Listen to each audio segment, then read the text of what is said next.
हे दोस्तों, मैं चिराग एक और वीडियो के साथ। तो आज हम देख रहे हैं ओलिगोपोली का बाकी पार्ट।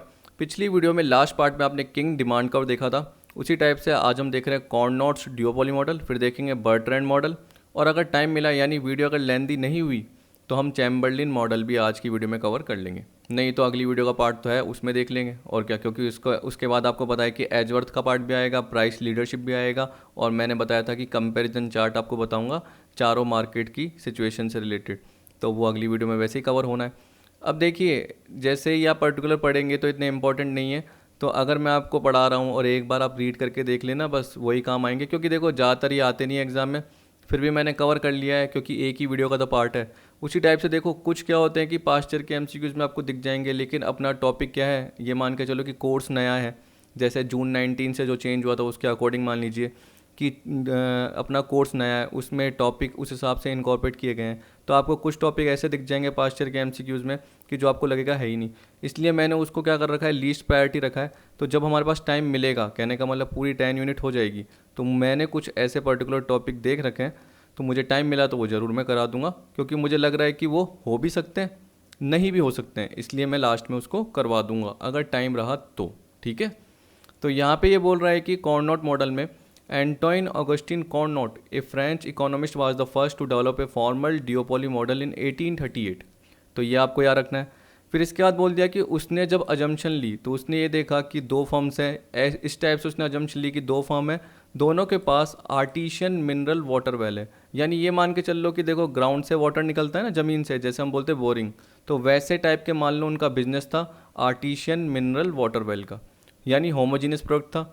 तो अगर आप आज के कंटेक्स्ट में अजम्पशन देखेंगे तो आप क्या बोलोगे, दो से ज़्यादा फॉर्म्स हो सकती हैं। हाँ, इसने फॉर्मूला जो बताया था, एक फॉर्मूला बताया जिसके थ्रू आप ये भी देख सकते हो कि अगर 3 फर्म हो, 4 फर्म हो, 5 फर्म हो, तो ज़रूरी नहीं है 2 फर्म, लेकिन यहाँ पे उसने क्या अजम्पशन ली थी कि 2 फर्म है, और जनरली बोला both operate their wells at zero marginal cost. इसका मतलब इनकी जो कॉस्ट लग गई वो तो ठीक है, लेकिन एक पॉइंट बाद क्या बोल रहा है कि एडिशनल आउटपुट के लिए जो एडिशनल कॉस्ट है वो जीरो है।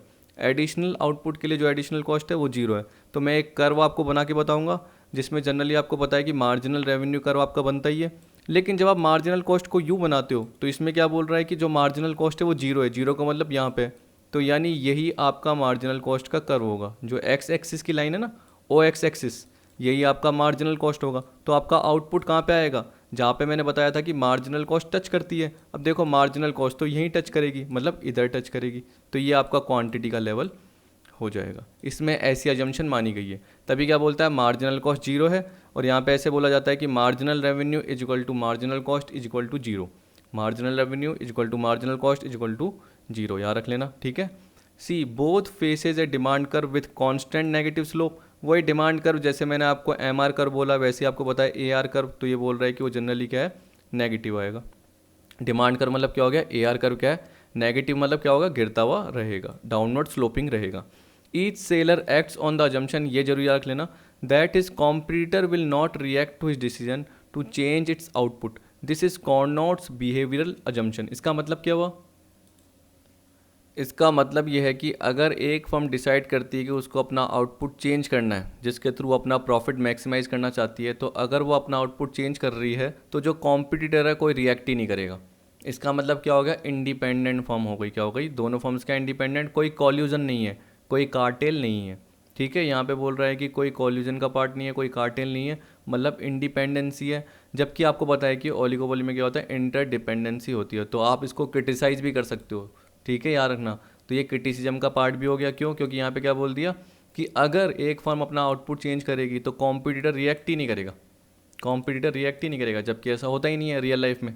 ठीक है, तो आप क्रिटिसिज्म भी दे सकते हो, लेकिन देखो इस हिसाब से माना। फिर बोला कि ये जो इसने मॉडल बोला, यानी जितनी भी अजम्पशन बोली उसके हिसाब से इसने क्या बोला, क्योंकि इसने दो फॉर्म मानी, तो इसने क्या कंक्लूड किया, that each seller ultimately supplies 1/3 of the market and charges the same price. कि हर सेलर मतलब वो दोनों फर्म क्या करेगी, एट द एंड आके 1/3 ही बेचेगी मार्केट का। किसका, मार्केट का। तो आपको पता है कि अगर दो फर्म है, एक फर्म 1/3, दूसरी फर्म भी 1/3, तो बचा कितना, बाकी 1/3। तो बाकी क्या रह जाएगा, 1/3 वो अनसप्लाइड रह जाएगा। क्या रह जाएगा, क्योंकि आपको पता है दो फर्म है, अगर एक 1/3 निकाल रही है, दूसरा 1/3 निकाल रही है, तो आपको पता है दो ही फर्म है, तो बाकी जो बचा वो क्या बचा, मार्केट में अनसप्लाइड रह गया। अब आपने बोला ये कैसे आया, तो उसने अजम्पशन ली, उसके हिसाब से हम ले रहे हैं। अब आप बोलोगे सर 1/3 की जगह 1/4 हो, तो देखो 1/4 कब होता है, जब 3 फॉर्म हो, क्या हो 3, क्योंकि इसने फॉर्मूला बताया, एक फॉर्मूला क्या था, Q डिवाइड बाई n+1, ऐसे बोल दिया इसने फॉर्मूला। ठीक, नीचे मैंने फॉर्मूला लिखा हुआ है, एक बार मैं चलो दिखाई देता हूँ आपको, कहीं ना कहीं तो मैंने लिखा होगा, हाँ ये रहा, Q डिवाइड बाई n+1, जिससे मार्केट का शेयर पता चलता है कि सेलर का मार्केट में कितना हिस्सा है। अब देखो Q का मतलब होता है मार्केट की साइज़, तो मान के चलो मार्केट की साइज़ 1 है, ऐसे बोल दिया। अब डिवाइड बाई n का मतलब है नंबर ऑफ सेलर्स, तो अगर हमने 2 की जगह 3 सेलर बोल दिया तो देखो 3+1। अगर हमने पहले क्या बोले होते 2 सेलर, जो कि हम पढ़ ही रहे हैं, तो आपको पता है 2+1, तो कितना हिस्सा होगा 1/3, तो हर सेलर का हिस्सा 1/3। लेकिन अगर आपको पता है कि 3 फर्म, तो हर सेलर का हिस्सा 1/4, आप चाहे देख लो 1/4 का मतलब क्या होता है 25%, तो एक सेलर का 25, दूसरे का 25, तीसरे का 25, 3 ही सेलर है तो 75, तो बाकी जो बचा वो कितना बचा, 1/4 बचा। कितना बचा, अगर मान लो कि 4 फर्म्स होती तो 4+1 5, यानी 1/5, मतलब 20%, 20%, 20%, 20%, 4 फॉर्मों में 80% बढ़ जाता। बाकी जो 1/5 बचता, यानी बाकी जो 20% बचता, वो मार्केट का रह जाता, अनसप्लाइड पार्ट क्या रह जाता, ये बताया उसने। ताकि मैं आपको, देखो अब आपको मेरे को कोई पॉइंट समझाना है तो मेरे को भी देखने पड़ते हैं। अब ये मान के चलो कि ये इससे पहले मुझे भी नहीं आते थे, लेकिन मुझे लगा कि आपको बताना चाहिए, तो मैंने प्रॉपर क्या करा, इसको पूरा रीड किया। अब मैंने इतना डिटेल में भी नहीं करा, जो जनरली आप इकोनॉमिक्स का अगर पूरा सब्जेक्ट देखते हो आता है अलग से नेट में, तो उसमें तो बहुत सारे और भी मॉडल्स आते हैं, लेकिन मुझे लगता है कि जहाँ तक अरे ये आपको आ जाना चाहिए, इसलिए मैं क्या करता हूँ, खुद भी रीड करके या खुद भी समझ के पूरा प्रॉपर बता देता हूँ। अब जैसे मैंने कंटेंट लिया जहाँ से, उसमें इतनी गलतियाँ होती है, इतनी गलतियाँ होती हैं कि यहाँ पे OP2 की जगह OP1 आ जाएगा लिखा हुआ, लेकिन मुझे फिर क्या करना पड़ता है, उसको खुद को सही करना पड़ता है। तो कभी कभी आप देखते हो कि PDF में बोलता हूँ अरे यार ये गलत हो गया, इसको सही करना है, तो वो क्या है, कभी कभी मेरे से मिस्टेक हो जाती है देखने में, बस ये गलती होती है। तो जब क्या प्रूफिंग करता हूँ, प्रूफिंग भी मैं ही करता हूँ, मतलब चेक भी मैं ही करता हूँ, तो थोड़ी गलती तो रहेगी रहेगी। तो यहाँ पे क्या बोल रहा है, Cournot duopoly model is presented in figure 1 to begin the analysis, suppose that there are only 2 firm. अब देखिए यहाँ पे क्या बोल दिया, 2 फर्म, क्योंकि कॉर्नोट ने भी ये जनरली माना, आप चाहे 3 फर्म लेके मान लो, लेकिन समझ में नहीं आएगा ये मान के चलो, क्योंकि आपको पता है कि आपको जनरली जो कर्व बनाना है उसमें 2 फर्म का पार्टी ढंग से समझ में आएगा। ये मान के चल रहा है A और B फर्म है, यानी 2 सेलर है, A और B सेलर। यहाँ पे बोल रहा है कि अभी इनिशियली शुरू में एक ही सेलर है A, वैसे आपने बोल दिया 2 सेलर है, लेकिन अभी कौन काम कर रहा है, सिर्फ A is the only seller of mineral water in the market, by assumption it's marginal cost is equal to 0, आपको पता है। In order to maximise profit और revenue he sells quantity OQ, जहाँ पे marginal cost is equal to marginal revenue is equal to 0, आपको पता है कि जहाँ पे marginal revenue is equal to marginal cost हो, और आपको ये भी पता है कि नीचे से इंटरसेक्ट करते हुए मार्जिनल कॉस्ट ऊपर आनी चाहिए, ये पर्टिकुलर देखते हो। लेकिन यहाँ पे हमने क्या बोल दिया कि मार्जिनल कॉस्ट ही 0 है, तो उस केस में आपको पता है कि जो आपका कर्व बन रहा है, देखो जैसे ये पॉइंट दिख रहा है आपको, ये दिख रहा है, तो यही पॉइंट नीचे जा रहा है, तो ये मान के चलिए ये आपका क्या है, मार्जिनल रेवेन्यू का पॉइंट है, मान के क्या चलिए यही है। ठीक, अब आपको पता है कि ये मार्जिनल रेवेन्यू का पॉइंट है। अब देखिए मैं मार्जिनल कॉस्ट ये लूँगा तो ये ले नहीं पाऊँगा, क्योंकि मुझे पता है कि ये 0 है, तो 0 का मतलब क्या है, ये देखिए ये O पॉइंट जो भी आता है ये 0 का पॉइंट कहलाता है, और ये X एक्सिस है, और यहीं पे आप पर्टिकुलर पुट करते हो, तो आपको पता है जब वो 0 है, एडिशनल आउटपुट पे एडिशनल कॉस्ट, तो सीधी लाइन ही बनेगी। अब आपको पता है कि ये सीधी लाइन मार्जिनल कॉस्ट की लाइन ही है, तो marginal revenue is equal to marginal cost कहाँ पे कट कर रहा है, यहाँ पे, तो यहाँ पे क्वांटिटी का पॉइंट आ गया। अब इस क्वांटिटी पे जनरली A फर्म क्या बेच रही थी, ये क्या बेच रही थी, ये याद रख लेना, ये बोल रहा है क्या बेच रही थी, OP2 प्राइस पे ये OQ क्वांटिटी बेच रही थी, तो उसका टोटल प्रॉफिट कितना था, OP2 PQ, ठीक है, OP2 PQ। अब इसके बाद क्या बोलता है देखिए, अब देखिए बोल रहा है कि B एंटर हो गया मार्केट में, और हाँ एक और चीज़, ए ने जो पर्टिकुलर बेचा आपने देखा होगा कि OQP P2 या OP2 PQ जैसे भी आप बोलिए, ये आपको दिख रहा है, तो आपको पता चल रहा है DP ये A से रिलेटेड है, DP, तो इसका मतलब क्या हो गया, हाफ। ठीक है, तो 1 में से हाफ किसका है, A का, तो आपका बाकी जो हाफ होगा वो किसका होगा, जैसे ही B एंटर हुआ तो B, तो मतलब बाकी जो P से लेके M तक का जो आपको डिमांड कर्व दिख रहा है, क्योंकि जनरली ये कौन सा कर्व है, एवरेज रेवेन्यू कर्व है, कौन सा है, एवरेज रेवेन्यू कर्व है, ये मान लीजिए ना, क्योंकि आपको पता है कि एवरेज रेवेन्यू मतलब डिमांड कर्व होता है, तो ये आपको जो DM दिख रहा है, D से लेके M तक, ये आपका डिमांड कर्व है। DP जो है वो A से रिलेटेड है, तो बाकी जो PM हो गया वो किससे रिलेटेड है, B से रिलेटेड है, यही बोल रहा है। तो यहाँ पे देख लेना, जो आपको क्यू एम बोलेगा वो बी से रिलेटेड बोलेगा। तो बोल रहा है now let B enters the market open to him is Q M which is half of the total market, जो कि टोटल मार्केट का आधा है 50%। He can sell his product in the remaining half of the market. अब आप ये बताइए कि क्या वो एम जो बेचेगा पूरा का पूरा, तो इस पॉइंट पे लाइन थोड़ी आएगी, मतलब जीरो प्राइस पे थोड़ी बेचेगा, ठीक है, जो भी बी है। तो वो क्या करेगा, कुछ ना कुछ प्राइस कम करेगा। क्या करेगा, कुछ ना कुछ प्राइस कम करेगा, ताकि एक तरीके से कस्टमर अट्रैक्ट हो, क्योंकि होमोजीनियस है। तो उस केस में ये सेलर तो बेच ही रहा है, तो ये क्या करेगा, जो नया आएगा बी वो क्या करेगा, प्राइस कम करेगा। जैसे ही वो प्राइस कम करेगा तो आपको पता है कि रेवेन्यू वाले पार्ट में, यानी डिमांड कर्व वाले पार्ट में यहाँ पे मिलेगा ना पार्ट, तो यहाँ पे एक तरीके से क्वांटिटी का पॉइंट आएगा। तो जो ये मार्जिनल रेवेन्यू कर्व है ना, ये थोड़ा यहाँ पे आ जाएगा, ये बोल रहा है। वैसे मैं बोल रहा हूँ कि ये डिमांड कर्व है ए आर, लेकिन ये बोल रहा है कि जो एम आर कर्व है वो आप देखना कि जैसे अगर आप सीधी लाइन बनाते तो उसके हिसाब से बोल रहा है कि यहाँ पे आ जाएगा। जैसे क्यू पॉइंट पे था ना, तो वैसे ही जो ये आउटपुट बेच पा रहा है, तो ये पूरा नहीं बेच पा रहा, ये भी क्या कर पा रहा है बी, हाफ का हाफ बेच पा रहा है। कितना, हाफ का हाफ ऑफ हाफ, तो मतलब 50 का 50%, मतलब 25%। हाफ का हाफ कितना होता है, 1/4, क्या होता है 1/4, तो वो 25% बेच पा रहा है। तो यहाँ पे ये बोल रहा है he can sell is product in the remaining half of the market, ये तो बोल दिया। He assume that A will not change his price, उसको बताया कि ए अपनी प्राइस चेंज नहीं करेगा, and output as he is making the maximum profit that is A will continue to sell O Q at OP2 price. Thus the market available to B is QM and the demand curve is PM. तो उसके बाद जो है वो PM से related part है और QM से रिलेटेड पार्ट है B के पास। अब देखिए, आपको पता है कि उसका 50% हिस्सा है, हाफ हिस्सा है, उसका वो हाफ बेचेगा। अब ये किसने बोला, कॉर्नोट ने बोला, हम कुछ नहीं कर सकते। उसने क्या बोला कि उसका वो क्या करेगा, पूरा हिस्सा नहीं बेच पाएगा, वो आधा ही हिस्सा बेचेगा। When to get maximize revenue B sell QN at price OP1, आप चाहे देख लो QN, क्योंकि QM था लेकिन उसमें से QN ही बेच पाया, किस प्राइस पे, OP1 पे। तो आप खुद समझ सकते हो, इतना दिमाग तो आपके पास ही है कि अगर QM 50% है तो उसका QN क्या होगा, हाफ ही होगा। तो आपको पता है 50 का 50% कितना होता है 25%, या हाफ का हाफ कितना होता है 1/4, क्या होता है 1/4।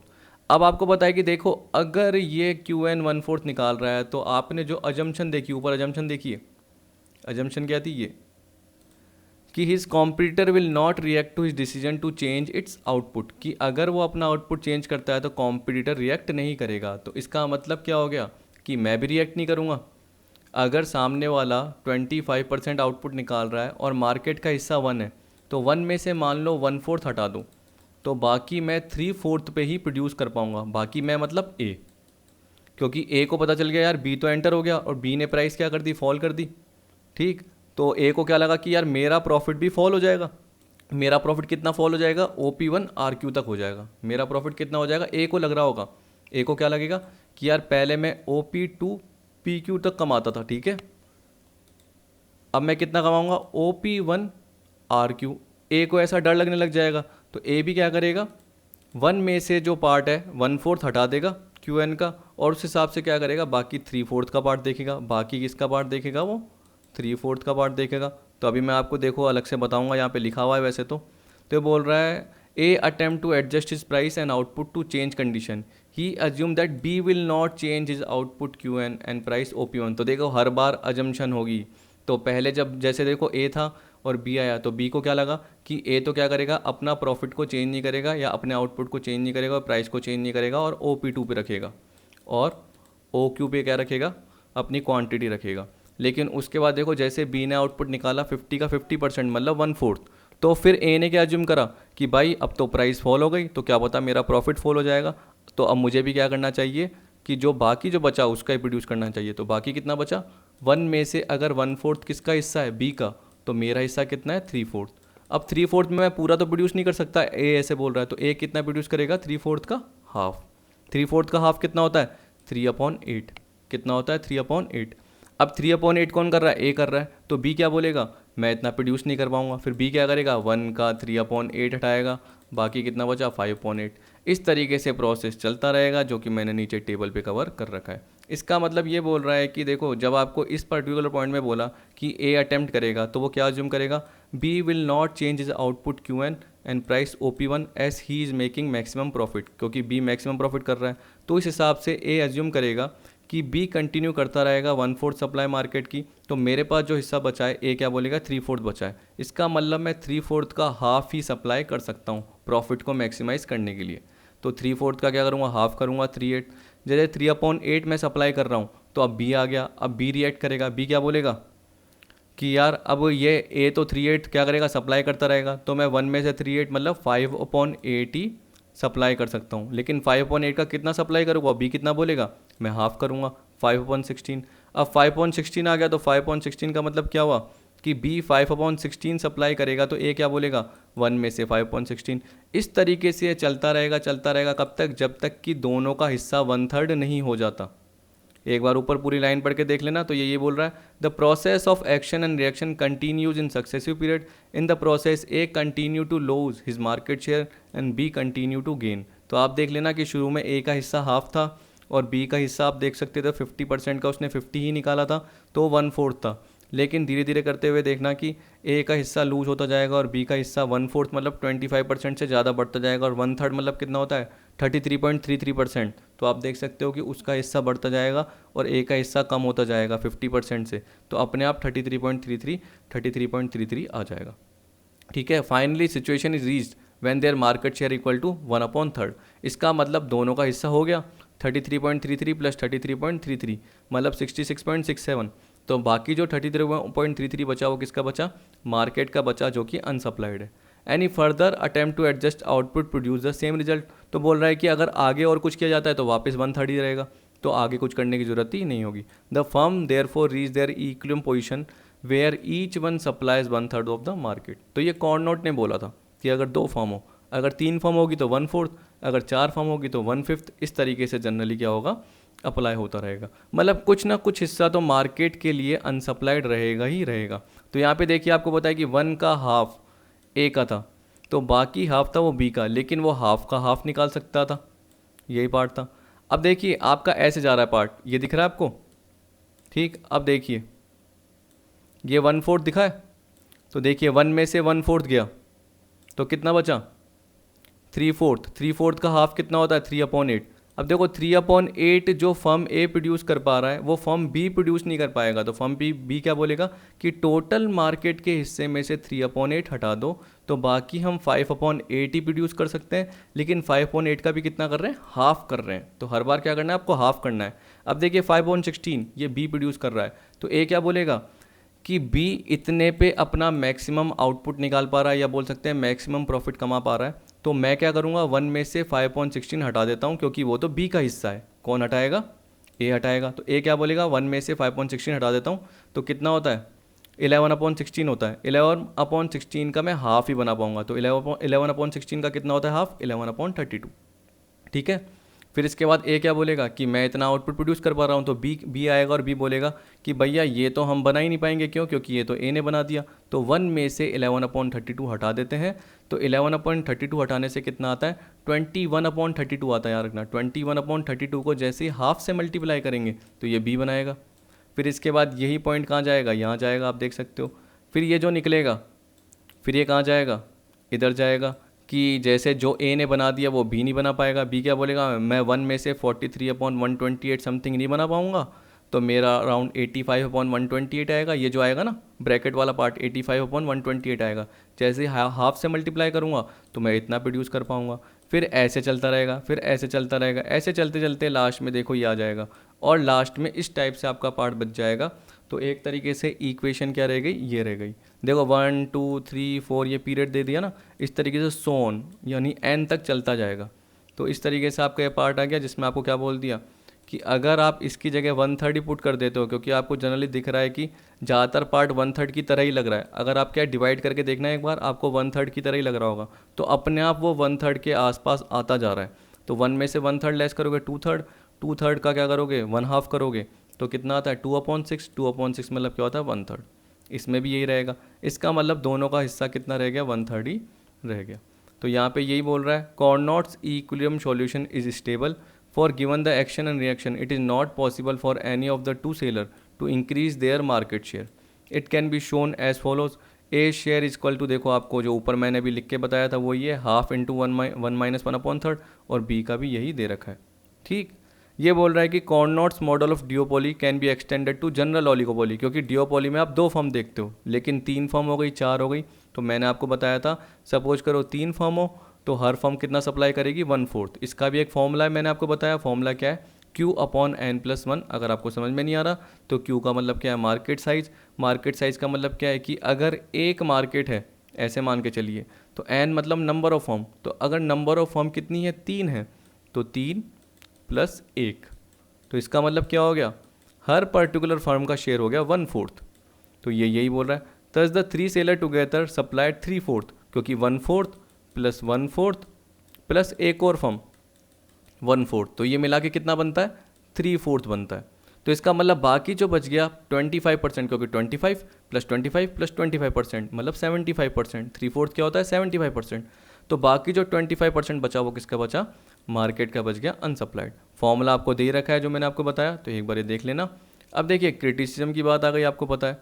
ठीक, अब देखिए आप खुद ही देख सकते हो कि इसमें तो क्या है, जो कॉर्नोट ने लिया ना, या जो भी पुराने जैसे इकोनॉमिस्ट लेते हैं जनरली जब भी अजम्पशन, तो वो बच्चों वाले अजम्पशन लेते हैं। बच्चों वाले क्यों लेते हैं, क्योंकि आप देखो प्रैक्टिकल अजम्पशन तो वो लेते ही नहीं है, पता नहीं वो हर वक्त कांस्टेंट क्यों मानते रहते हैं। तो यहाँ पे भी देखिए जनरली इन्होंने क्या माना कि अगर आपने डी वाली अजम्पशन देखी, अगर आपको ध्यान हो, पूरा हम डी से रिलेटेड ही पढ़ रहे हैं अजम्पशन, जिसमें हम क्या देख रहे हैं, डी मतलब ये वाली अजम्पशन कि each seller act on the assumption that his competitor will not react to his decision to change its output.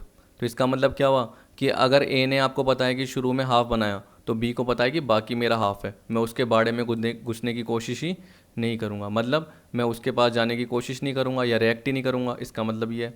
फिर आपको पता है कि जैसे बी ने कितना बना दिया था, हाफ का हाफ 1/4, तो ए ने क्या बोला कि 1 में से यानी मार्केट में से 1/4 उसने बना लिया, तो बाकी मैं कितना बनाऊँगा, अब 3/4 बनाऊँगा। तो 3/4 का मैं कितना बनाऊँगा, हाफ बनाऊँगा 3/8। तो वो कौन बनाएगा, ए। अब अगर ए ने 3/8 बना दिया तो बी क्या बोलेगा, यार 1 में से 3/8 तो इसने ही बना लिया, तो बाकी मैं 5/8 बनाऊंगा। 5/8 का कितना बनाऊंगा, मैं हाफ बनाऊंगा 5/16। फिर ए बोलेगा यार इसने 5/16 बना दिया।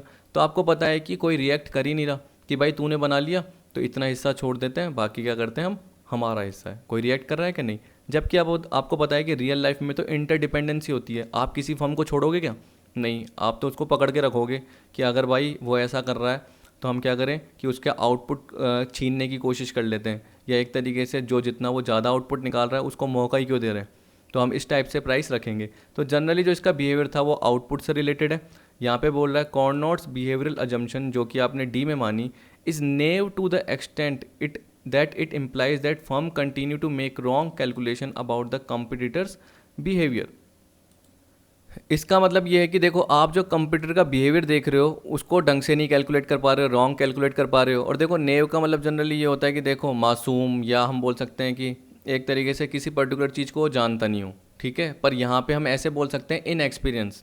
तो यहाँ पे एक तरीके से बोल रहा है कि फर्म एक तरीके से क्या कर रही है, पास्ट एक्सपीरियंस देख नहीं रही, देख नहीं रही सामने वाली फर्म का, और ये मान के चल रहे हैं कि एक तरीके से ऐसे काम कर रही है कि वो आउटपुट कुछ भी बनाए हमें मतलब नहीं है, हमें बाकी आउटपुट बनाना है। फिर जैसे हमने आउटपुट बना लिया तो दूसरी फर्म को मतलब नहीं है, वो भी क्या कर रही है, 1 में से उसका हिस्सा हटा रही है और बाकी खुद बना रही है। तो यहाँ पे बोल रहा है each seller continue to assume that his rival will not change his output even though he reportedly observe that his rival firm does change its output. लेकिन रियल लाइफ में आपको पता है कि वो अपना आउटपुट तो चेंज करेगा ही करेगा। राइवल फर्म क्या करती है, जैसे ही आप कुछ करते हो तो वो रिटेलिएट करती है, रिटेलिएट मतलब रिएक्ट करती है, जबकि इसमें क्या बोला, वो रिएक्ट करेगी ही नहीं और वो आउटपुट को चेंज करेगी ही नहीं। जबकि यहाँ पे हम ऑब्जर्व क्या करते हैं रियल लाइफ में कि वो अपना आउटपुट चेंज करेगी, समझ गए। जबकि कॉर्नोट ने क्या माना, उल्टा मान लिया। कॉर्नोट ने माना कि आउटपुट में चेंज होने से अगर बी ने आउटपुट में चेंज किया तो ए को कोई असर नहीं होगा, और अगर ए ने आउटपुट में चेंज किया तो बी में असर नहीं होगा। वो किसने माना, कॉर्नोट ने, और वही क्या बन गया, क्रिटिसिज्म हो गया। क्योंकि आप रियल लाइफ में देखते हो सामने वाली फर्म रिएक्ट करती है। फिर आपको बोल रहा है assumption of zero cost of production is totally unrealistic. If this assumption is dropped it does not alter his position. आप ये बताइए कि जो मार्जिनल कॉस्ट है वो कभी जीरो होती है क्या, मतलब एडिशनल आउटपुट के लिए जो एडिशनल कॉस्ट लगती नहीं है, एडिशनल आउटपुट के लिए एडिशनल कॉस्ट आपकी लगेगी नहीं। आप मेटल नहीं खरीदोगे, ठीक है, आप लेबर को पेमेंट नहीं करोगे। यहाँ पे बोल रहा है कि एडिशनल आउटपुट के लिए एडिशनल कॉस्ट लगी नहीं रही, तभी आपको जो कर्व दिख रहा था ना वो पर्टिकुलर ऐसे बन रहा है। और एक और चीज़ देखो, आपने जो कर्व देखा वो मैंने आपको पूरा पर्टिकुलर प्रॉपर तो बताया नहीं, पर बताने की कोई ज़्यादा नीड भी नहीं थी। देखो आपको पता था कि OP2 PQ पे जनरली क्या कर रहा था, A प्रोड्यूस कर रहा था। लेकिन जैसे उसको पता चला कि यार जो PM का हिस्सा किसका है, B से रिलेटेड है, अब B उसमें से प्रोड्यूस करेगा। अब B ने क्या करा, QM तो पूरा प्रोड्यूस नहीं करा, क्योंकि अगर वो QM प्रोड्यूस करता तो किस पे करता, इस जीरो प्राइस पे थोड़ी करता, जीरो प्राइस पे थोड़ी बेचता। तो उसने प्राइस जैसे ही कम करी तो A को पता चल गया, जैसे ही प्राइस कम करी तो आप देख सकते हो कि वो QN ही बेच पा रहा है। कितना बेच पा रहा है, यानी हाफ का भी हाफ बेच पा रहा है, 1/4।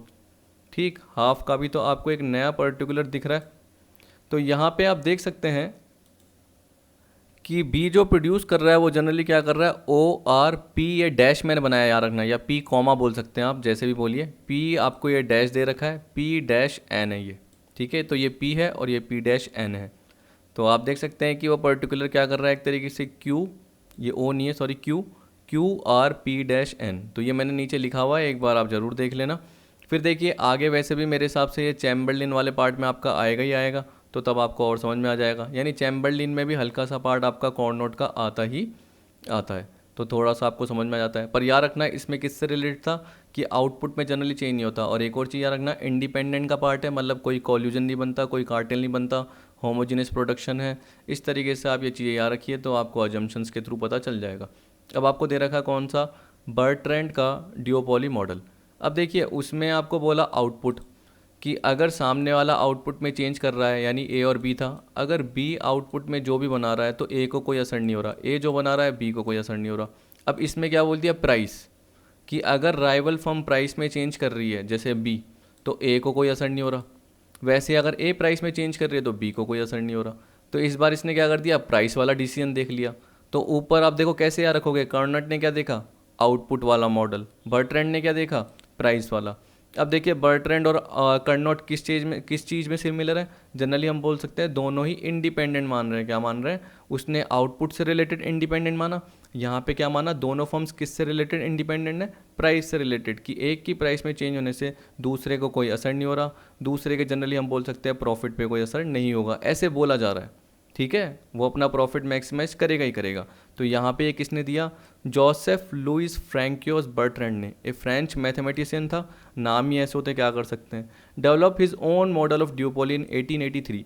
Bertrand model differ from Cournot model in respect of its behavioural assumption. जो ऊपर आपको पता है आउटपुट से रिलेटेड थी, यहाँ पे क्या होगी, प्राइस से रिलेटेड। ये बोल रहा है while under Cournot model each seller assume his rivals output to remain constant, किसमें, ऊपर वाले में। जबकि इसमें क्या बोल दिया, under Bertrand models each seller determines his price on the assumption that his rival price remains constant rather than his output. तो आउटपुट को छोड़ के प्राइस क्या रहेगी, कांस्टेंट रहेगी। मतलब चेंजेस किस में हो सकता है, आउटपुट में हो सकता है, ठीक है। जबकि प्राइस क्या रहेगी आपकी, एक तरीके से कांस्टेंट रहेगी। ऊपर वाले में आपको पता है कि प्राइस में चेंज हुआ था, और ऊपर वाला जो कर्व आप देख रहे थे तो उसमें आपको पता है कि OP2 से OP1 पे पहुंच गए थे। लेकिन यहाँ पे आपको मैं एक वही रिएक्शन वाला कर्व दिखाऊंगा जिससे आपको पता चल जाएगा क्या पार्ट है। तो अगले पैराग्राफ में पढ़ते हैं क्या बोल रहा है। अब देखिए इसमें ये बोल रहा है कि जो बर्ट्रैंड मॉडल है वो किस पे फोकस कर रहा है, प्राइस कंपटीशन पे फोकस कर रहा है। तो इस केस में क्या बोल रहा है कि जो डिओपोलिस्ट है उसका रिएक्शन किस पे डिपेंड कर रहा है, इस पर्टिकुलर रिएक्शन कर्व की बात कर सकते हो या आइसो प्रॉफिट कर्व की बात कर सकते हो। तो यहाँ पे बोल रहा है his analytical tools are reaction function of the duopolist. अब एनालिटिकल टूल्स क्या है, यहाँ पे बोल दिया reaction functions are derived on the basis of iso profit curves. अब आइसो प्रॉफिट कर्व का मतलब क्या है, ये बोल रहा है an iso profit curve for a given level of profit is drawn on the basis of various combination of price charge by the rival firm. तो इसका मतलब जो आइसो प्रॉफिट कर्व आता है वो जनरली किसके बेसिस पे आता है, आपकी जो कॉम्पिटिटर फर्म है उसने क्या प्राइस चार्ज की है। तो देखिए अगर मान के चलो कि एक मैंने कर्व बनाया, याद रखना, उसकी जो प्राइस है मान के चलो कि ये राइवल फर्म है, इस राइवल फर्म की प्राइस क्या है, इसने बोल दिया PB, प्राइस ऑफ B, मतलब B फर्म है उसकी प्राइस दे रखी है। और यहाँ पे एक है ना आइसो प्रॉफिट कर्व दे रखा है, क्या दे रखा है, तो ये भी पॉइंट है और ये भी पॉइंट है। आप याद रख सकते हो, आपको पता है कि देखो आपने वो इंडिफरेंस कर्व इतना तो आपने दिमाग लगाया होगा ना, जिसमें आपको पता है कि प्राइस लाइन होती है और वो टेंजेंट करते हुए जाता है, आप बोलते हुए लाइन है। और जहाँ पे भी आपका एक तरीके से चलो यहाँ पे भी कट कर रहा है तो आपको पता है कि ये पॉइंट भी है और ये पॉइंट भी है, लेकिन आप इस पॉइंट पे आने की करते हो। पर अभी सपोज करो मैंने एक ही कर्व बनाया और आपको मान के चलो कि ये A पॉइंट है और ये आपका B पॉइंट है और ये आपका क्या है, C पॉइंट है, ठीक है।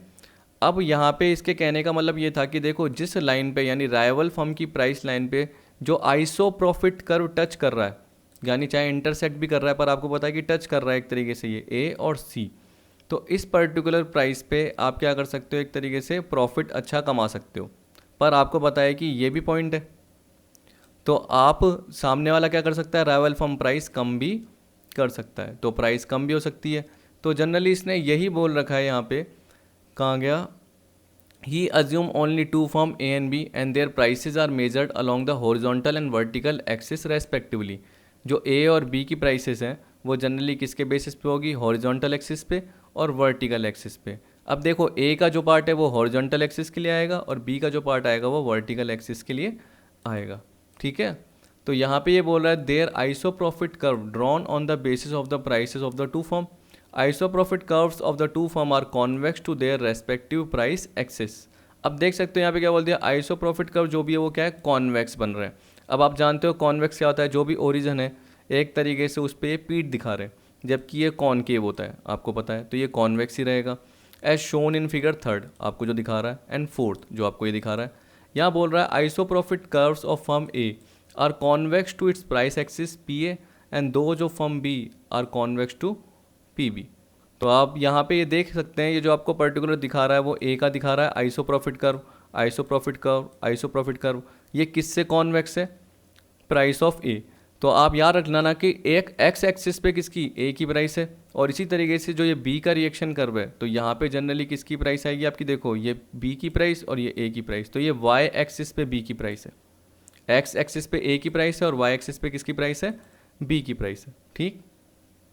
अब इसने यहाँ पे ये दे रखा है, in figure 3 we have curve A which show that A can earn a given profit from the various combination of its own and its rival prices. For example, price combination at point A, B and C yield the same level of profit indicated by the isoprofit curve A1. ठीक है, if firm B fixes its price PB2, firm A has the two alternative prices PA1 and PA2 to make the same level of profit. अब देखिए अगर आपको curve नहीं दिख रहा तो अभी आपको पता चल जाएगा क्या बोल रहा हूँ मैं। आप देखिए यहाँ पे ये बोल रहा है कि जनरली अगर हम A की बात करेंगे तो ए क्या कर रहा है, अलग अलग कॉम्बिनेशन की बात कर रहा है और उसके बेसिस पे कर बना रहा है। तो आपने देखा कि देखो अगर प्राइस ऑफ ए अगर ये फिक्स होती, ठीक है, और ये प्राइस ऑफ ए ये भी है, तो अगर ये प्राइस है और ये प्राइस है, पर्टिकुलर आपको पॉइंट दे रखा है, उधर आपका आइसो प्रॉफिट कर बन रखा है, ठीक है, यहाँ पे आपकी PB2 दे रखी है, ये दिख रहा है आपको, ये आपको क्या दे रखी है, प्राइस ऑफ बी। तो ये बोल रहा है कि आपकी प्राइस और राइवल फर्म की यानी बी की प्राइस के बेसिस पे जनरली क्या हो रहा है, आपके 2 पॉइंट मिल रहे हैं, एक तो ए पॉइंट और एक सी। उससे पहले आपको बोला कि आपका आइसो प्रॉफिट कर्व 3 पॉइंट पे, 3 कॉम्बिनेशन है ए बी सी, लेकिन आपको पता है कि पॉइंट जो मिल रहे हैं, एक तो राइवल फर्म की प्राइस और एक आपकी प्राइस, वो कहाँ पे मिल रही है, एक तो ए पॉइंट पे और एक सी पॉइंट पे। इसका मतलब क्या हुआ, इस पर्टिकुलर पॉइंट पे आप अपना प्रॉफिट अच्छे ढंग से कमा सकते हो, लेकिन आपको पता है कि इस पर्टिकुलर पॉइंट पे भी तो आ सकते हो, तो पी बी यानी बी अपनी प्राइसेस क्या कर सकता है, कम भी कर सकता है, तो यहाँ पे आ जाएगा अपने पार्ट। तो आपको पता है कि जैसे ही बहुत सारे कर्व आपके बनेंगे, जैसे ये भी बनेगा, ये भी बनेगा, और उस पर जैसे ही एक पर्टिकुलर लाइन जाएगी जिसको हम क्या बोलेंगे, ए का रिएक्शन कर्व, वैसे उसी टाइप से आपको बी का बनाना है। बी का मैंने दिया नहीं हुआ, लेकिन देखो उसी टाइप से आपको क्या बनाना है, बी का। आप देख सकते हैं जनरली जो ये प्राइस लाइन आपको दिख रही है, जैसे यहाँ पे किसकी दिख रही थी, बी की दिख रही थी, ये किसकी होगी आपकी, ए की, किसकी होगी, ए की, ए की। और आपका जो कर्व दिख रहा होगा वो किसका है, बी का कर्व है। कौन सा कर्व है, आइसो प्रॉफिट कर्व है। तो जैसे ही वो लाइन सीधा इंटरसेक्ट करते हुए जाती है वो क्या कहलाती है, रिएक्शन कर्व कहलाता है। जैसे हमारे एक केस में मैंने आपको एक्सपांशन पाथ बताया था, तो आइसो प्रोडक्ट कर्व बताया था, आइसो क्वेंट कर्व बताया था, उसी टाइप से यहाँ पे हम क्या बोलते हैं, इसको रिएक्शन कर्व बोलते हैं। अब देखिए यहाँ पे यही बोल रहा है कि when B reduces its price, A may either raise it price और रिड्यूस इट। ये हो सकता है, देखिए जब वो सी पॉइंट पे होगा, A will reduce it price when he is at point C, जब वो सी पॉइंट पे होगा तो अपने क्या करेगा, रिड्यूस करेगा। इसी तरीके से बोल रहा है कि अगर वो ए पॉइंट पे होगा तो अपनी प्राइस क्या करेगा, बढ़ाएगा। तो एक पर्टिकुलर पॉइंट आएगा, कौन सा पॉइंट आ जाएगा, पॉइंट बी आ जाएगा, जहाँ पे वो अपना प्रॉफिट क्या कर सकता है, मैक्सिमाइज कर सकता है। यानी स्मॉल बी पॉइंट आएगा जहाँ पे ए क्या कर सकती है फर्म अपने प्रॉफिट को मैक्सिमाइज कर सकती है। This unique price lies at the lowest point of iso profit curve. ठीक, अब देखिए मैं आपको ऊपर से जाके एक बार बता देता हूँ जो इसने बोल रखा है, ताकि आपको ये समझ में आ जाए कि ये पर्टिकुलर क्या कहना चाहता है। आप देखिए कि अगर इस PB2 वाले पार्ट पे देखोगे तो यहाँ पे प्राइसेस ऊपर आ रही है। अगर प्राइस कम करी तो उस केस में, अगर यानी बी ने प्राइस कम करी तो उस केस में ए अपना प्रॉफिट मैक्सिमाइज कर सकता है। तो उस केस में क्या करेगा, अगर वो सी पॉइंट पे है तो वो बी पॉइंट पे आने की करेगा, तो अपनी प्राइस कम कर देगा। अगर वो ए पॉइंट पे प्राइस रख के बैठा था तो वो अपनी प्राइस क्या कर देगा, ए बढ़ा देगा। तो ए क्या करेगा, किस पे रिएक्ट कर रहा है, राइवल फर्म की प्राइस पे रिएक्ट कर रहा है, याद रखना। देखिए याद रखिए कि प्राइस रिडक्शन तो देना ही पड़ेगा, क्योंकि उस केस में आपको पता है कि जैसे PB2 की PB1 हो जाती है प्राइस, तो उस केस में आपको पता है कि आप किस पॉइंट पे हो, या तो सी पॉइंट पे या ए पॉइंट पे। आप सी से बी पे आना चाहोगे, ए से बी पे आना चाहोगे। अगर आप सी पे हो तो उस केस में आप क्या करोगे, आपको पता है कि देखो आप मतलब ए, आप ए फॉर्म हो तो आप बी पे आने के लिए अपनी प्राइस बी तक रखना चाहोगे। अगर आपको पता है कि आप ए पे हो, ए पे मतलब आप PA1 पे हो, ये PA1 ये वाला पॉइंट है याद रखना, तो आप क्या करोगे, बी पर आने की करोगे। तो आपका जो भी सीधा पॉइंट मिलता जाएगा, जैसे जैसे वो आइसो प्रॉफिट कर्व के लोएस्ट पॉइंट पे मिलेगा, उसे हम क्या बोलेंगे, रिएक्शन कर्व। वैसे ही सोचिए बी का पार्ट। अब बी के पार्ट में अगर आप सोचेंगे तो जो सेम आप यहाँ पे कर रहे हो उसको आपको यहाँ पे करना है प्राइस। आपको पता है कि जो सेम लाइन आपको यहाँ पे मिल रही है वो लाइन कौन सी मिलेगी, ये वाली मिलेगी, जो कि किससे रिलेटेड होगी, ए से रिलेटेड होगी, मैं ये बोल रहा हूँ। और बी का आपका क्या होगा, वो आइसो प्रॉफिट कर्व होगा। ठीक है, तो नीचे आपको यही बोल रखा है, the same analysis apply to all other iso profit curves A1, A2, A3, जो कि हमारे इस वाले पार्ट में थे। फिगर 3 में आप देख सकते हो जाके, we gets A's reaction curve, note that A's reaction curve has a rightward slant. ठीक है, this is so because iso profit curve tend to shift rightward when A gains market from his rival B. तो ये बोल रहा है कि जब भी ए गेन करता है किसके थ्रू, बी राइवल के थ्रू, तो थोड़ा सा वो क्या होगा, राइटवर्ड स्लांट जाएगा, ये बोल रहा है। फिर जब नीचे दे रखा है, क्या बोल रखा है, ये बोल रहा है following the same process B's reaction curve may be drawn as shown in figure 4। तो जो चौथा फिगर दे रखा था यानी साइड वाला दे रखा था, वो जनरली किससे रिलेटेड था, बी के रिएक्शन कर्व से रिलेटेड था। अब देखिए आपने जो ये कर्व देखे दोनों, तो आप देख सकते हैं कि अगर आप ये कर्व देखेंगे और अगर आप ये कर्व देखेंगे, उसको पर्टिकुलर एक ही डायग्राम पे मिला देंगे तो इक्विलिब्रियम पॉइंट आ जाएगा। तो यही नीचे आपको बना के दे रखा है और बोल रखा है कि जो आपने रिएक्शन कर्व देखे, अगर आप इनको एक साथ मिला दोगे तो आपको ए का रिएक्शन कर्व और बी का रिएक्शन कर्व एक जगह मिलेगा, जहाँ पे एक प्राइस सेट मिल जाएगी कि PA की प्राइस ये होगी और PB की प्राइस ये होगी। तो इसका मतलब क्या हुआ, जब हमने यहाँ पे बोला कि एक तरीके से राइवल फर्म की प्राइस और आपकी प्राइस से कोई फ़र्क नहीं पड़ता, तो आपको पता है कि जहाँ पे रिएक्शन कर्व मिल रहा है वहाँ पे पर्टिकुलर इसकी भी अपनी प्राइस सेट हो रही है और इसकी भी अपनी प्राइस सेट हो रही है। तो यहाँ बोल रहा है the equilibrium of duopolies suggest by Bertrand's model may be obtained by putting together the reaction curve of firm A and B as shown in figure 5। इसका मतलब थर्ड फिगर और फोर्थ फिगर को मिलाओगे तो फिफ्थ फिगर आपको मिल जाएगा। ठीक, अब यहाँ पे यही बोल रखा है, नीचे देखते हैं क्या बोल रहा है।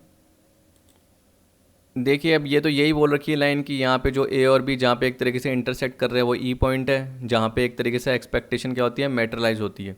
यानी हम बोल सकते हैं कि जहाँ पे दोनों की प्राइसेस पर्टिकुलर पता चलती है जिस पे वो आउटपुट प्रोड्यूस करेंगे। Point E is therefore equilibrium point, this equilibrium is stable. इसका मतलब क्या हुआ, अगर कोई भी फर्म डिसएग्री हो जाती है एक दूसरे पॉइंट से, अगर वो इधर उधर शिफ्ट हो जाती है, जैसे सपोज करो कि ये रिएक्शन कर्व यहाँ आ गया तो फ्लक्चुएट हो गया, तो वापस से ये ऊपर पहुँच जाएगा। कैसे, अपने आप, वही एक्शन रिएक्शन के थ्रू, प्राइस कम ज़्यादा के थ्रू। तो बोल रहा है if any of the firms disagree to this point it will create a series of action and reactions between the firm which will lead them back to point E। तो आपको पता है कि देखो PB की प्राइसेस एक तरीके से कम हो जाएगी, ज़्यादा हो जाएगी, उसके थ्रू अपने आप क्या हो जाएगा, रिएक्शन एक्शन होके वापस से इक्विलिब्रियम की सिचुएशन आ जाएगी। अब देखो क्रिटिसिज्म क्या है, ये बोल रहा है कि जो बर्ट्रैंड मॉडल है has been criticised on the same ground as Cournot model. Bertrand's implicit behavioral assumption that firms never learn from their past experience seem to be unrealistic। आपने देखा होगा कि यहाँ पे भी जनरली क्या बोल रखा है कि राइवल फर्म जो भी प्राइसेस चेंज करेगी उससे ज़्यादा फ़र्क नहीं पड़ेगा या फ़र्क पड़ेगा ही नहीं। जैसे हमने किस में बोला था, कॉर्नोट में बोला था कि आउटपुट में चेंज होने से कोई फ़र्क नहीं पड़ेगा, यहाँ पे किस में बोला, प्राइस में चेंज होने से कोई फ़र्क नहीं पड़ेगा।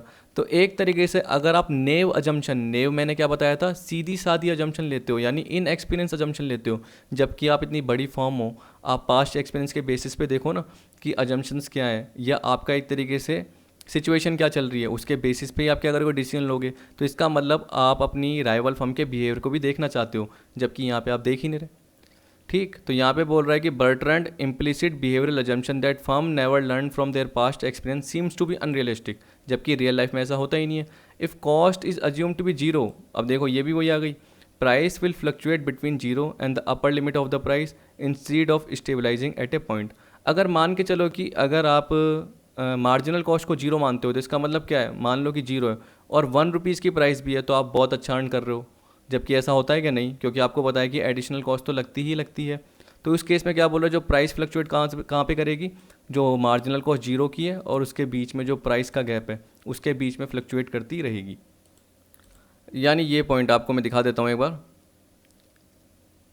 यानी मान के चलो कि ये प्राइस है एक ही, और यहाँ पे मान के चलो आउटपुट था आपका, और जो भी आपका कर बन रहा था, है ना, क्योंकि अभी तो देखो हमने क्या करा, यहाँ भी प्राइस सेट कर रखी है, यहाँ भी प्राइस सेट कर रखी है, तो एक रिएक्शन कर बना रखा है। पर मान के चलो कि जैसे यहाँ पे एक ही प्राइस थी और उसकी क्वांटिटी का पार्ट था यहाँ पे, और उसके बेसिस पे आपका क्या बन रहा है एक तरीके से, या यहाँ प्राइस नहीं रखता, यहाँ प्राइस रखता हूँ और क्वांटिटी तो नीचे जाती है ना, तो यहाँ क्वांटिटी थी। तो आपको पता है कि यहाँ पे जो मार्जिनल रेवेन्यू कर बनता है, अब आपको पता है कि मार्जिनल कॉस्ट तो जीरो मानी जाती है।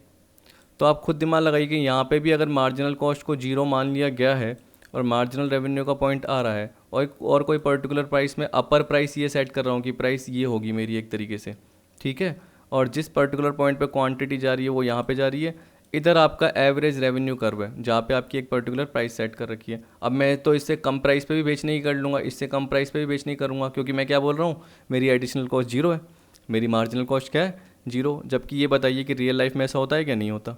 तो ये बोल रहा है कि जो भी आपने अपर प्राइस सेट कर रखी है उससे नीचे भी आप प्राइस लेके आ जाओगे, जबकि रियल लाइफ में ऐसा होगा, नहीं होगा, क्योंकि आपको पता है कि आपकी एडिशनल कॉस्ट तो लगेगी ही लगेगी, और आप पॉइंट को स्टेबलाइज करने की जगह प्राइस को फ्लक्चुएट करते रहोगे, जबकि आपको पता है कि आपको रियल लाइफ में क्या करना है, प्राइस को स्टेबलाइज करना है। ठीक, अब मेरे हिसाब से आपका देखो चैम्बरलिन्स ड्यूओपोली मॉडल भी हो जाएगा, क्योंकि देखिए इसी से रिलेटेड अजम्पशन है। अगर मैं आपको ये अगले वीडियो में कराता हूँ तो थोड़ा टिपिकल हो जाएगा, क्यों, क्योंकि मुझे वापस से आपको पुराने पॉइंट बताने होंगे। आपको ये अभी अभी ताज़े ताज़े यानी फ्रेश पॉइंट याद है जो मैंने आपको सेकंड और थर्ड पॉइंट में बताया, तो जैसे मैं आपको फोर्थ बताऊँगा आपको पूरे के पूरे याद हो जाएंगे। ठीक है, अब देखिए इसे किस नाम से बोलते हैं, स्मॉल ग्रुप मॉडल के नाम से बोलते हैं। 1933 में एडवर्ड एच चैम्बरलिन ने पब्लिश किया था थ्योरी ऑफ मोनोपोलिस्टिक कंपटीशन। देखिए इसका कोई नाम तो वैसे दे नहीं रखा था कि डेवलप कब हुआ, तो जनरली यही दे रखा था, इसलिए मैंने क्या करा, विकीपीडिया से यही सर्च करके, क्योंकि और कोई मुझे कंटेंट खूब ढूंढने के बाद भी नहीं मिल रहा था, तो इसमें आगे एक ईयर भी लिखा हुआ था पर वो मैंने लिखा क्योंकि मुझे लगा कि ये काम का नहीं है। तो 1933 में जनरली ये बोल रहा है कि पब्लिश हुआ। यहाँ पे आपको पता है कि जब आपने थर्ड और सेकंड यानी कॉर्नॉट, और एक नाम भी ऐसे से क्या करें, कॉर्नॉट, और जब बर्ट्रैंड का आपने पार्ट देखा था, तो उस हिसाब से आपको पता है कि हम बोल सकते हैं कि फर्म एक तरीके से सामने वाले से रिएक्ट ही नहीं कर रही। अगर आपने कॉर्नॉट का पार्ट देखा तो आपको पता चला उसमें क्या था, आउटपुट से रिलेटेड था, कि अगर आउटपुट में जो भी चेंज हो रहा है सामने वाला कर रहा है तो आप रिएक्ट नहीं कर रहे, बस ऐसे नॉर्मल सोच लीजिए। वैसे बर्ट्रैंड में आपने क्या देखा कि अगर प्राइसेस चेंज हो रही है तो उस पर सामने वाला रिएक्ट नहीं कर रहा, या हम बोल सकते हैं कि एक पर्टिकुलर सिचुएशन में एक जगह आके आप रिएक्ट नहीं कर रहे और जो प्राइस सेट हो गई वो प्राइस सेट हो ही गई। जैसे आपको पता है कि पिछले वाले केस में PB2 से PB1 जैसे हो गई, क्योंकि आपको पता है कि उस पर्टिकुलर पॉइंट पे आपका प्रॉफिट मैक्सिमम हो सकता है, तो आप वहाँ पे आके रुक गए, और आपने ये भी मान लिया कि वो फर्म भी क्या करेगी, अपनी प्राइसेस चेंज नहीं करेगी और वो PB1 पे आके रुक जाएगी और आप भी PA1 पे आके रुक जाओगे, या जो भी PA1 और PA2 का बीच का पॉइंट है वहाँ पे आके आप अपनी प्राइस क्या करोगे, या तो कम कर दोगे या ज़्यादा कर दोगे, मतलब वहाँ आके आप रुक गए। ठीक है, तो एक स्टेबल प्राइस हो गई, इसने ये बोला। लेकिन रियल लाइफ में क्या बोल रहा है, आपको पता है कि आप सामने वाले कॉम्पिटिटर या राइवल फर्म से एक तरीके से क्या होते हो, रिएक्ट करते हो, हम बोल सकते हैं एक तरीके से अफेक्ट हो सकते हो। क्या पता उसकी वजह से आपका जो आउटपुट है उस पर इम्पैक्ट पड़े, क्या पता उसकी वजह से आपकी जो प्राइसिंग पॉलिसी है उस पर इम्पैक्ट पड़े। तो यहाँ पे यही बोल रहा है इंटरडिपेंडेंस का पार्ट, जबकि ऊपर किसका पार्ट था, इंडिपेंडेंसी, इंडिपेंडेंट। ठीक है, जबकि यहाँ पे क्या, इंटरडिपेंडेंट, एक दूसरे पे डिपेंडेंट है। तो यहाँ पे यही बोल रहा है Chamberlin models of duopoly recognise interdependency of firms. याद रखना ये एग्जाम में आ सकती है कि आपका जनरली किससे रिलेटेड पार्ट है, कॉर्नॉट का किससे रिलेटेड है, बर्ट्रैंड का किससे, और चैम्बरलिन का। चैम्बरलिन का जनरली देखोगे तो वो क्या होगा, एक तरीके से इंटरडिपेंडेंसी की बात करेगा। इंटरडिपेंडेंसी मतलब एक तरीके से हम कॉल्यूजन की बात कर सकते हैं, कार्टेल की बात कर सकते हैं, वो जनरली बन सकता है आज की सिचुएशन के हिसाब से। Chamberlin argues that in the real world of oligopoly firm are not so naive. इसका मतलब इतनी ज़्यादा जो रियल वर्ल्ड में जो भी ओलिगोपोली फर्म्स होती है, या मान के चलो मेरी फर्म होती, तो मैं इतनी अनजान भी नहीं रहता या मैं इतना इनएक्सपीरियंस भी नहीं रहता, जैसे कि कॉर्नोट और बर्ट्रैंड ने बोला था कि अनजान रहते हैं, जबकि हमें पता है कि रियल लाइफ में हम अनजान नहीं रहते हैं। जो भी कॉम्पिटिटर करता है उसको हम देखते रहते हैं और उसकी वजह से हम क्या करते हैं, रिटेलिएट करते हैं यानी रिएक्ट करते हैं। तो ये बोल रहा है कि real world of oligopoly firms are not so naive that they will not learn from the past experience. जबकि आपको पता है कि सारी जो भी रियल फर्म्स होगी वो पास्ट एक्सपीरियंस से सीखेगी। राइवल फर्म ने जो किया है उसके थ्रू जो उसकी गलतियाँ हुई है इस फर्म की उससे सीखेगी। राइवल फर्म ने जो अच्छा काम किया है उससे भी सीखेगी और जो गलत किया है उससे भी एक तरीके से सीखेगी। However he makes the same assumption as the exponent of old classical model have done.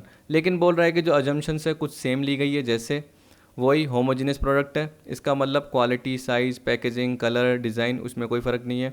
Firms of equal size with identical cost, इसका मतलब दोनों की कॉस्ट सेम है, इक्वल साइज से रिलेटेड है। No entry by new firms, ठीक है, and full knowledge of demand. अब आप देखिए यहाँ पे भी अजम्पशन वही ली गई। अब क्या कर सकते हैं, ये भी चैम्बरलिन वही पुराना मॉडल आप देख सकते हो। आपने बोला कि सर इसमें तो बोल दिया ना इंटरडिपेंडेंसी का पार्ट, पर इसमें एक और अजम्पशन क्या ले ली गई कि देखो फुल नॉलेज ऑफ डिमांड है। इसके अलावा ये भी बोल दिया marginal revenue is equal to marginal cost is equal to zero. पर हमें क्या करना, हमें तो क्या है समझना है, जैसा बोल रखा है इसलिए हम पढ़ रहे हैं, क्योंकि जैसा उन्होंने क्या करा उस हिसाब से रिसर्च किया या उस हिसाब से थीसिस क्रिएट किया, तो हमको वही देखना है जो लिखा हुआ है। तो यहाँ पे बोला Chamberlin accept that if firm do not recognise their interdependence the industry will reach either the Cournot equilibrium या बर्ट्रैंड इक्विलिब्रियम। आ गया ना कि अगर इंटरडिपेंडेंस का पार्ट नहीं देखोगे तो उस केस में आप इंडिपेंडेंट मान रहे हो। अगर इंडिपेंडेंट मानोगे तो या तो कॉर्नोट आएगा या बर्ट्रैंड आएगा। अगर कॉर्नोट आएगा तो इसका मतलब क्या है, राइवल क्या कर रहा है, अपना आउटपुट कांस्टेंट रख रहा है। और अगर बर्ट्रैंड आएगा तो आपको मैंने बताया था जिसमें प्राइसेस क्या रख रहे हैं, हम कांस्टेंट रख रहे हैं या प्राइसेस को चेंज नहीं मान रहे हैं। तो इस केस में क्या होगा, हर फर्म इंडिपेंडेंटली काम करेगी, ठीक है। जबकि हम तो इंटरडिपेंडेंसी की बात कर रहे थे, तो जब भी चैम्बरलिन का पार्ट आएगा तो इसका मतलब क्या है, इंटरडिपेंडेंसी रिकग्नाइज होगी। क्योंकि अगर वो रिकग्नाइज नहीं होती है तो या तो कॉर्नोट आएगा या बर्ट्रैंड आएगा, जो कि हम चाहते नहीं है, चैम्बरलिन भी नहीं चाहता। उसने आर्ग्यू किया, उसने क्या बोला, कॉर्नोट भी बेकार है, बर्ट्रैंड भी बेकार है और एजवर्थ भी बेकार है। जो हम अगला करेंगे ना वो भी जनरली प्राइस से रिलेटेड ही बोलता है, इसलिए एजवर्थ भी बेकार है, याद रखना। चैम्बरलिन ने तीनों को ही बेकार माना। Chamberlin however reject the assumption of independent action by competitor. He says that firm do in fact recognise their interdependence. Firm when changing their price और आउटपुट रिकग्नाइज द डायरेक्ट और indirect effect of their decisions. इसका मतलब क्या हुआ, firm जब भी एक तरीके से क्या कर रही है, प्राइसेस को चेंज कर रही है, आउटपुट को चेंज कर रही है, तो वो देखना चाहती है कि राइवल फर्म क्या रिएक्ट कर रही है। क्योंकि उसको पता है कि हमारे जो भी एक्सपीरियंस है उसके अकॉर्डिंग फर्म्स तो रिएक्ट करेगी ही करेगी। ऐसा नहीं हो सकता कि फर्म रिएक्ट करे नहीं, हमने आउटपुट चेंज किया तो फर्म ने कुछ किया नहीं, ऐसा हो ही नहीं सकता। अगर हमने प्राइसेस चेंज करा तो ऐसा हो ही नहीं सकता कि फर्म कुछ ना करे, सामने वाली फर्म तो रिएक्ट करेगी ही करेगी। तो कुछ डायरेक्ट इफेक्ट होते हैं और कुछ इनडायरेक्ट। डायरेक्ट इफेक्ट का मतलब क्या हो गया, जैसे आपने वो कॉर्नोट या बर्ट्रैंड के केस में देखा, यानी एक तरीके से पैसिव वाला पार्ट। और इनडायरेक्ट का मतलब क्या हो गया, अगर सामने वाली फर्म रिएक्ट करती है तो अगर वो भी प्राइसेस चेंज करती है, जैसे मैंने प्राइसेस कम कर दी तो उसने भी प्राइसेस कम कर दी। अगर मैंने आउटपुट पॉलिसी कोई चेंज कर दी, अगर मैंने प्रोडक्शन पॉलिसी कोई चेंज कर दी तो सामने वाले ने भी चेंज कर दी, उसे हम क्या बोलेंगे, इनडायरेक्ट इफेक्ट। देखिए इसमें यही बोल रखा है, direct effect are those which would occur if competitors were assume to remain passive either in the Cournot और इन द बर्ट्रैंड सेंस। इसका मतलब क्या है, जैसे आपने ऊपर देखा कि आउटपुट चेंज नहीं होगा या प्राइस चेंज नहीं होगी, ठीक है, दोनों पार्ट में मैंने बताया। या इनडायरेक्ट इफेक्ट में क्या बोला, which result from the fact that rivals do not in fact remain passive but react to the decision of the firm which changes its price और आउटपुट। इसका मतलब क्या हुआ कि सामने वाला क्या रिएक्ट कर रहा है वो भी देखेंगे। तो डायरेक्ट ही नहीं देख रहे, साथ साथ इनडायरेक्ट पार्ट भी देख रहे हैं। क्योंकि अगर हम सिर्फ डायरेक्ट देखेंगे तो उस केस में या तो हम कॉर्नोट का पार्ट देखेंगे या बर्ट्रैंड का पार्ट देखेंगे, तो उस केस में इंटरडिपेंडेंसी होगी ही नहीं, वो इंडिपेंडेंसी का पार्ट हो जाएगा, वो इंडिपेंडेंट पार्ट हो जाएगा। जबकि हमें क्या देखना है, एक दूसरे की डिपेंडेंसी का पार्ट कवर करना है कि कैसे हम सामने वाली फर्म से डिपेंडेंट हो रहे हैं। In case firm in an oligopolistic market are aware of their mutual dependence and willing to learn from their past experience, then in order to maximise their individual and joint profit they will charge the monopoly price. अब याद रखना, देखो जैसे ही monopoly price charge करेंगे तो एक monopoly output निकल के आएगा ही आएगा। तो यहाँ पे वो अपना इंडिविजुअल या जॉइंट प्रॉफिट एक तरीके से क्या करना चाहते हैं, मैक्सिमाइज़ करना चाहते हैं।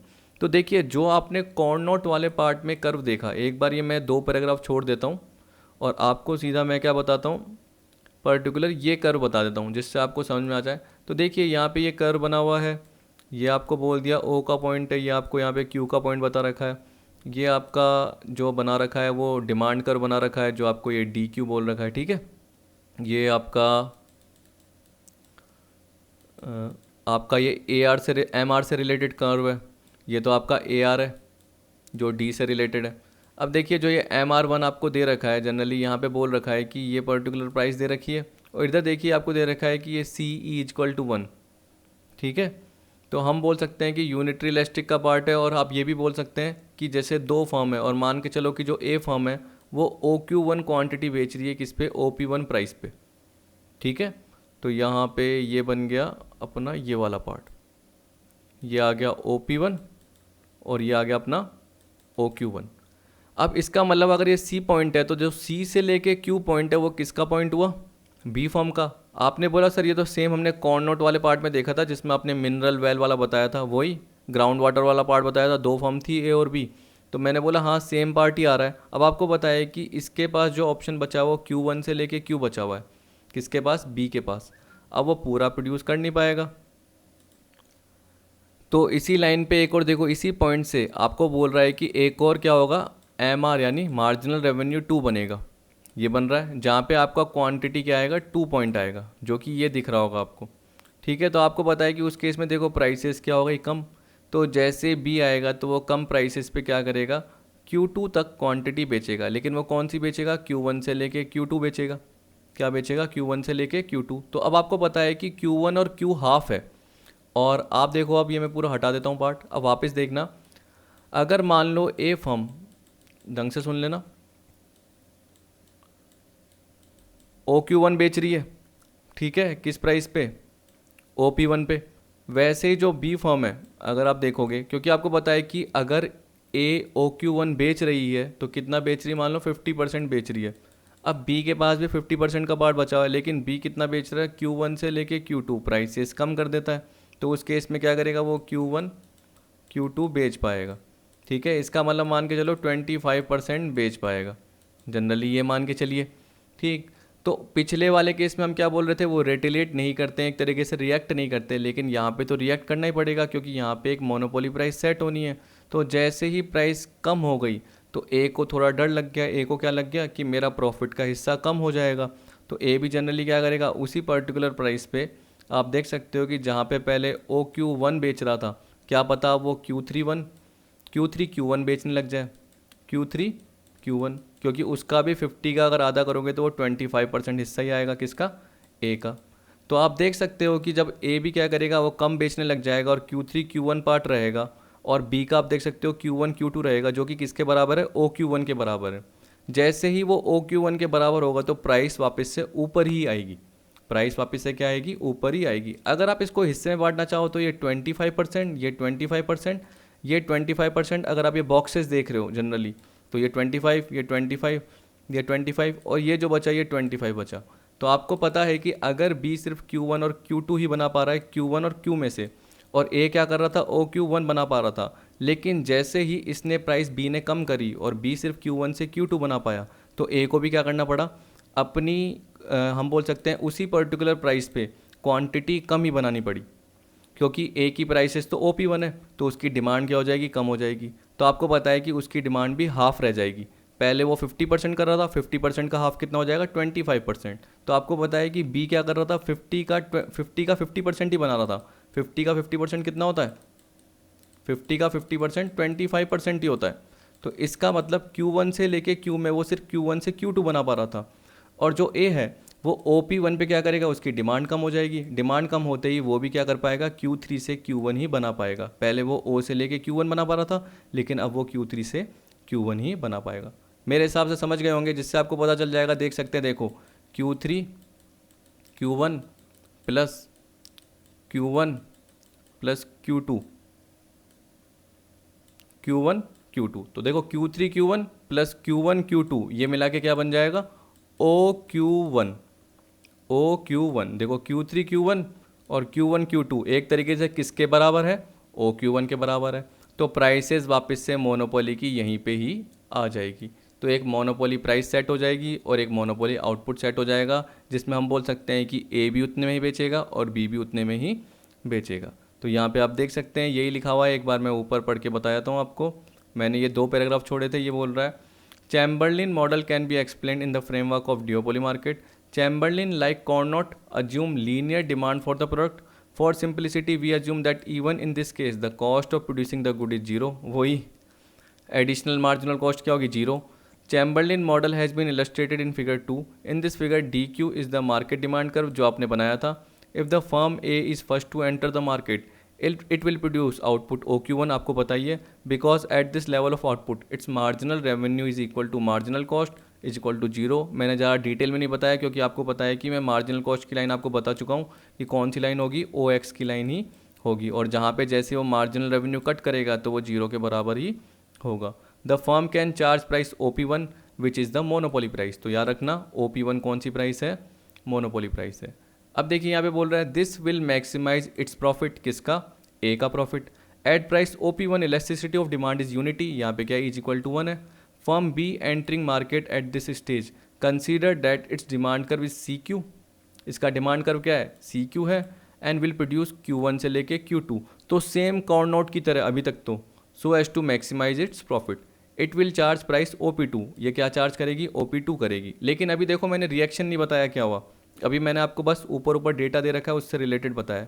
अब देखिए इस 2 पैराग्राफ में रिएक्शन पता चल जाएगा और सबसे सिंपल पार्ट रहेगा आपका. अब देखिए यहाँ बोल रहा है firm A now realise that it cannot sell OQ1 quantity at the monopoly price and thus decided to reduce the output to OQ3 which is 1/2 of the monopoly output OQ1. Firm B can, क्योंकि देखो firm B आ गई, आपको पता है कि जैसे firm ए के साथ फर्म बी एंटर हो जाती है तो फर्म बी क्या करेगी, आपको पता है कि Q1 Q में क्या प्रोड्यूस कर रही है, Q1 Q2, Q1 Q में क्या प्रोड्यूस कर रही है, Q1 Q2. और यहाँ पे फर्म ए को भी रियलाइज़ हो गया कि अब वो OQ1 क्वांटिटी नहीं बेच पाएगा, तो उसने अपनी क्वांटिटी क्या कर दी, OQ3. मैंने Q3 Q1 बोला था, लेकिन यहाँ पे आपको पता है कि जनरली वो क्या कर रहा है, एक ही बात है, 25% ही तो हो गया एक तरीके से. आपको पता है कि ये 50% था, उसका आधा चाहे मैं Q3 Q1 बोलूँ चाहे OQ3 बोलूँ एक ही बात है. तो इस केस में ये बोल रहा है कि जो इसका मार्जिन था, आपको पता है कि देखो पहले कितना मार्जिन होता था, अब देखिए इसका आधा, देखिए ये वाला पार्ट, ठीक है ना, आप देख सकते हैं. तो उसी पर्टिकुलर प्राइस में हम बोल सकते हैं कि जो एक तरीके से मार्जिन है वो कम हो गया. तो आप देख सकते हैं ये यही बोल रहा है कि thus decided to reduce the output to OQ3 which is 1/2 of the monopoly output OQ1. Firm B can continue to produce quantity Q1 Q2 which is same as Q3 Q1, जो कि सेम क्या है, Q3 Q1 के बराबर है. The industry output thus is OQ1 and the price rises to level OP1. This is an ideal situation from the point of view of both firm A and B. समझ गया क्यों, देखो आपको इतना detail में नहीं बताया, लेकिन मैंने आपको बता दिया कैसे, क्योंकि आप दिमाग लगाइए कि अगर B Q1 और Q2 की बात कर रहा है, ठीक है, जो कि किससे रिलेटेड है, B से रिलेटेड, और A का अगर देखो, चलो अगर आपने बोला कि सर यहाँ तो OQ3 बोला हमें, तो आप ये दिमाग लगाओ ना कि भाई OQ3 और जो Q1 Q2 है वो किसके बराबर है, Q3 Q1 के बराबर है. तो जैसे ही आप जो ये OQ3 के साथ प्लस क्या करोगे, Q3 Q1 करोगे, तो अपने आप आपका पार्ट यहाँ तक ही आएगा. तो अगर आप B के आउटपुट को Q3 और Q1 से कंपेयर कर रहे हो, अगर आप B के आउटपुट को Q3 और Q1 से कंपेयर कर रहे हो, और ये तो A का है ही, तो OQ3 प्लस Q3 Q1 ये मिला के क्या होगी, एक मोनोपोली प्राइस सेट होगी जो कि यही रहेगी. तो ये कम होगी ही नहीं. यहाँ पे कहने का मतलब A भी उतने में बेचेगा और B भी उसी प्राइस में पर्टिकुलर बेचेगा. तो ये बोल रहा है this is an ideal situation from the point of view of both from A and B. In this case the joint output of two firm is monopoly output. तो इसका मतलब क्या है, ऊपर हमने यही देखा था कि जॉइंट आउटपुट की बात कर रहा है, मैक्सिमाइजेशन ऑफ प्रॉफिट की बात कर रहा है, तो वो कहाँ होगी, जहाँ पे आपका मोनोपोली आउटपुट होगा और जहाँ पे मोनोपोली प्राइस चार्ज की जाएगी. Thus considering the assumption of equal cost, यानी cost is equal to 0, the market will be shared equally between A and B. तो इसका मतलब यही है कि जहाँ पे एक पर्टिकुलर मोनोपोली प्राइस और मोनोपोली आउटपुट दोनों सेट हो गया, तो वो कौन सा है, चैम्बरलिन का. तो चैम्बरलिन क्या कर रहा है, इंडिपेंडेंट पार्ट को नहीं देख रहा, वो डिपेंडेंट वाले पार्ट को देख रहा है, तो वो राइवल फर्म की प्राइसेस को भी देख रहा है कि भाई उसने प्राइसेस कम कर दी और उसके हिसाब से वो Q1 और Q2 बेच रहा है। तो हम क्या करते हैं, एक तरीके से मोनोपोली प्राइस सेट कर देते हैं और उसको यही बोलेंगे कि आप भी इतना हिस्सा बेचो और हम भी इतना हिस्सा बेच रहे हैं, तो वो चैम्बरलिन वाले पार्ट में आ जाएगा। तो यहाँ पे आप बोल सकते हो एक कॉल्यूजन हो रहा है, एक कार्टेल हो रहा है और आपस में कॉपरेशन की भावना हो सकती है। अब देखिए यहाँ क्रिटिसिज्म की बात कर रहा है, तो क्रिटिसिज्म में क्या दे रखा है सबसे पहले, देखिए इसमें सबसे पहले बोल रहा है कि चैम्बरलिन मॉडल जो है वो सर्टेनली रियलिस्टिक होगा, किससे, पुराने मॉडल से, जो भी आपने कॉर्नोट, बर्ट्रैंड ये देखे। It assumes that the firm recognise interdependence, ठीक है, and then act in a manner that monopoly solution is reached. इसका मतलब एक मोनोपोली प्राइस मिल जाएगी और एक मोनोपोली आउटपुट आ जाएगा। पर ये बोल रहा है in the real world of oligopoly, लेकिन जब आप रियल वर्ल्ड की बात करते हो they are certain difficulty in reaching this solution, कि जो आप मोनोपोली प्राइस और आउटपुट बोल रहे हो ना, उस पर पहुंचने में टाइम लगता है। कैसे, या और चीज़ें भी सोचनी पड़ती है और फैक्टर भी पॉसिबल देखने पड़ते हैं, क्योंकि बोल रहा है in the absence of collusion firm must have a good knowledge of market demand curve. अब आप सपोज करो कि मैंने इंटरडिपेंडेंसी की बात करी, तो इसका मतलब क्या है, कॉल्यूजन। पर मान के चलो कॉल्यूजन है ही नहीं, तो तब भी आपको मोनोपोली प्राइस से आउटपुट पे पहुंचना है। आपको पता है कि आप दूसरे पे डिपेंडेंट हो, पर सामने वाला आपसे कंपटीशन करके बैठा है। क्या करके बैठा है, राइवलरी करके बैठा है। तो इसका मतलब वो कॉल्यूजन करना ही नहीं चाहता, वो कार्टेल करना ही नहीं चाहता। तो आप तो जबकि इसमें चैम्बरलिन में क्या बोल रहे हो, सामने वाला क्या कर रहा है आपके साथ, कार्टेल बना रहा है, कॉल्यूजन कर रहा है। लेकिन ये क्या बोल रहा है, रियल लाइफ में कॉल्यूजन का कभी कभी एब्सेंस होता है, क्योंकि सामने वाली फर्म को क्या होती है, अपनी एक तरीके से वो होती है, प्राइड होता है कि भाई मैं इसके साथ क्यों मिलूँ, मेरी खुद की प्राइस है, मैं खुद करूँगा। तो firm must have a good knowledge of market demand curve which is almost impossible to obtain.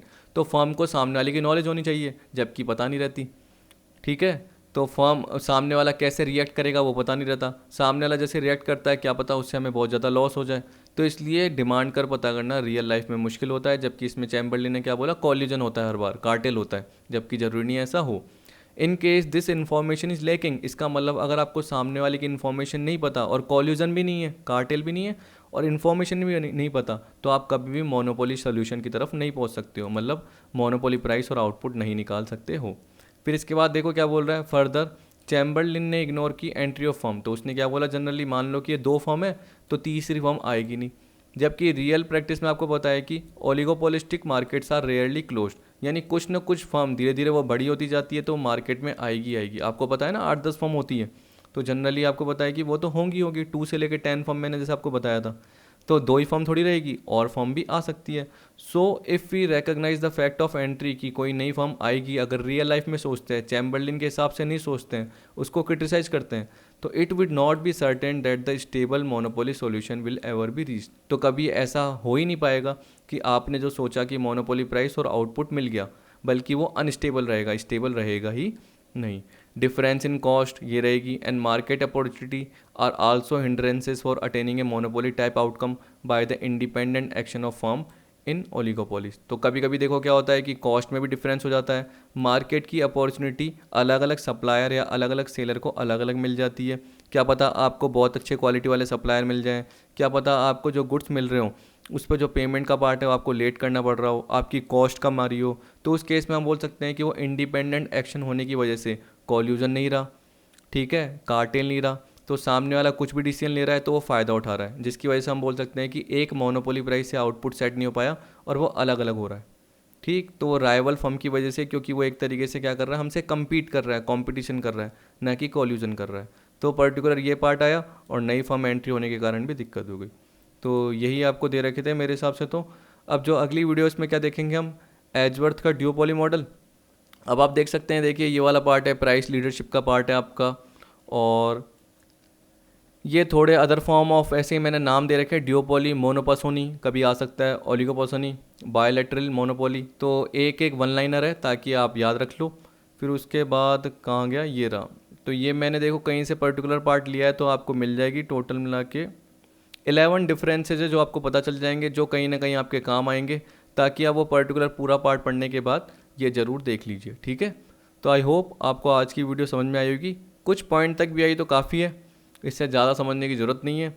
अब अगली वीडियो में क्या देखेंगे, इनसे रिलेटेड पार्ट, जो कि आपको पता है कि मेन पार्ट है। एजवर्थ का तो चलो इतना ज़रूरी नहीं है, लेकिन उसके बाद तो प्राइस लीडरशिप और जो ये मैंने बताया कि ये चारों डिफरेंस का पार्ट, तो ये मेन पार्ट है, ये अगली वीडियो में कवर करेंगे।